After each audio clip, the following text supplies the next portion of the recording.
இந்த ஓய்வு நாளுக்குரிய கர்த்தருடைய வாக்குத்தத்தமான வசனம் சங்கீதம் 20:8.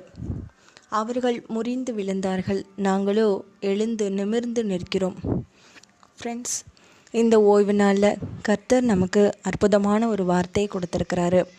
என்ன அப்படின்னா, நம்மளுக்கு முன்னாடி சொன்ன மாதிரியே துன்மார்க்கருக்கும் நமக்கும் உள்ள பெரிய வித்தியாசத்தை காண செய்ய போகிறார்ல இந்த மாதத்தில்.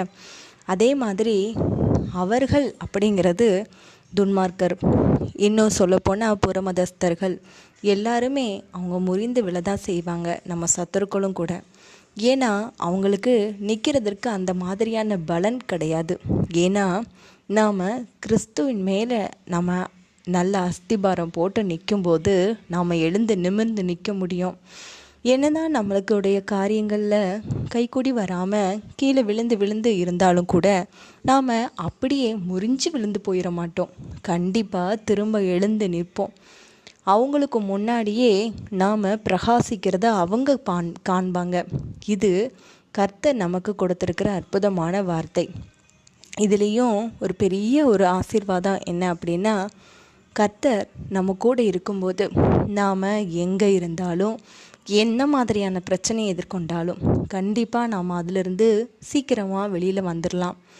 ஏன்னா கர்த்தர் நம்ம கூட இருக்கும்போது நம்மளுக்கு எல்லாமே ஜெயமாக தான் இருக்கும். இன்னும் சொல்லப்போனால் புறமதஸ்தர்கள், நம்மளுடைய சத்துருக்கள், பிசாசின் மகள்கள் எல்லாருக்கும் ஒரு பெரிய ஒரு ஆசீர்வாத இழப்பு இருக்கும்.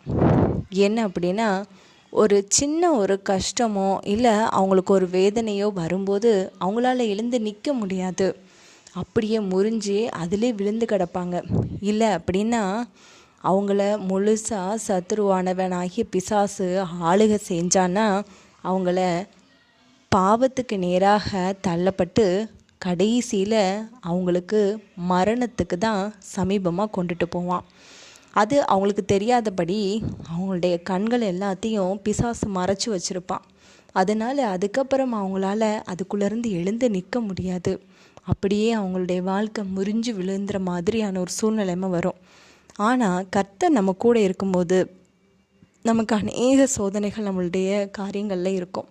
நம்ம வாழ்க்கையில் நாம் அநேக சோர்வுகள், சோதனைகள், இன்னும் எத்தனையோ விதமான காரியங்களில் பார்த்துட்ருப்போம். ஆனால் நம்ம அப்படியே முறிஞ்சு கீழே விழுந்து போக மாட்டோம். கண்டிப்பாக நம்ம எழுந்து நிமிர்ந்து நிற்கக்கூடிய நாட்கள் வெகு சமீபமாக இருக்குது. அதனால் எதற்கும் பயப்படாமல் கர்த்தரை இன்னமும் நம்ம திடகாத்திரமாக பிடித்து கொள்வோமா? கர்த்தர் உங்களை ஆசீர்வதிப்பாராக. ஆமீன்.